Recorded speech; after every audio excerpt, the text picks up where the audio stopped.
Tollywood hero Nitin తాజాగా నటించిన cinema robin hood. ఈ సినిమాలో హీరోయిన్ శ్రీలీల నితిన్ సరసన నటించింది.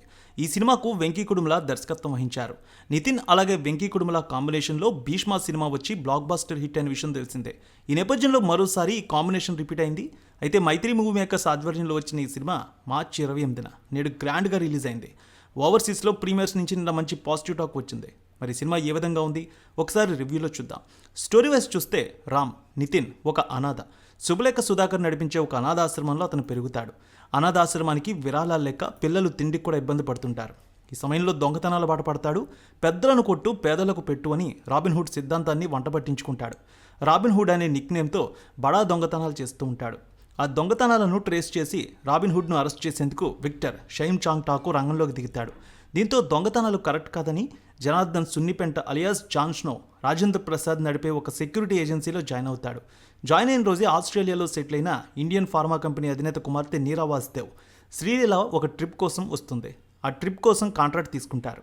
ఇండియాస్ నెంబర్ 1 సెక్యూరిటీ ఏజెన్సీ అని నమ్మించి ఆమెని రుద్రకొండ అనే ఏజెన్సీ ప్రాంతానికి తీసుకువెళ్తారు. అలా వెళ్ళిన తర్వాత అక్కడ స్వామి దేవదత్త నాగే వల్లో చిక్కుంటారు. వారి బారి నుంచి నీరాను రాబిన్ హుడ్ అండ్ టీం తప్పించిందా? అసలు నీరాను రుద్రకొండ ఎందుకు రప్పించారు? చివరకు ఏమైందనేది వెండితెరపై చూడాల్సిందే. ఇక ఈ సినిమా అయితే మంచి పాజిటివ్ టాక్ తెచ్చుకుంది. నితిన్ అలాగే శ్రీలీల యాక్టింగ్ అదిరిపోయిందంటున్నారు. కామెడీ మాత్రం చాలా బాగుందనే పాజిటివ్ టాక్ వచ్చింది. ఇక సెకండ్ హాఫ్లో డేవిడ్ వార్నర్ విలన్గా మెరుస్తాడట. హీరో నితిన్, వెన్నెల కిషోర్ అలాగే రాజేంద్ర ప్రసాద్ కాంబినేషన్లో వచ్చే కామెడీ సూపర్గా ఉందని, దర్శకుడు వెంకీ కుడుముల నితిన్ కాంబినేషన్ అదిరిపోయిందంటున్నారు. ఈ సినిమాలో ఒక మంచి పాయింట్ను చెప్పే ప్రయత్నం చేశారని, ఫస్ట్ హాఫ్ మొత్తం ఎంటర్టైనింగ్గా సాగిందని, సెకండ్ హాఫ్లో వచ్చే ఎమోషన్ సీన్స్ చాలా బాగా ఆకట్టుకున్నాయంటున్నారు. ఇక జీవి ప్రకాష్ కుమార్ అందించిన మ్యూజిక్ కూడా సినిమాకు చాలా వరకు ప్లస్ అయిందంటున్నారు.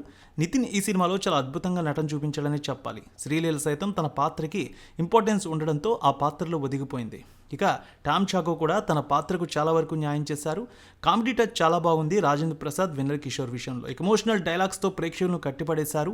ముఖ్యంగా రైటింగ్ అయితే ఎదిరిపోయిందంటున్నారు. సినిమా చాలా బాగుందని, సర్ప్రైజులు కూడా ఎక్కువగా ఉన్నాయనే టాక్ వస్తోంది. ఇక డేవిడ్ వార్నర్ కనిపించింది చాలా తక్కువసేపు అయినా ఆయన చూడగానే థియేటర్లో విజిల్స్ పడేలా స్క్రీన్ ప్రెజెన్స్ ఉంది. శుభలేఖ సుధాకర్ అలాగే వెన్నెల కిషోర్, రాజేంద్ర ప్రసాద్ వంటి వాళ్ళు తమ పాత్రకి పూర్తి స్థాయి న్యాయం చేశారు. ఇప్పటికే ఈ సినిమా మంచి పాజిటివ్ టాక్తో వెళ్తోంది.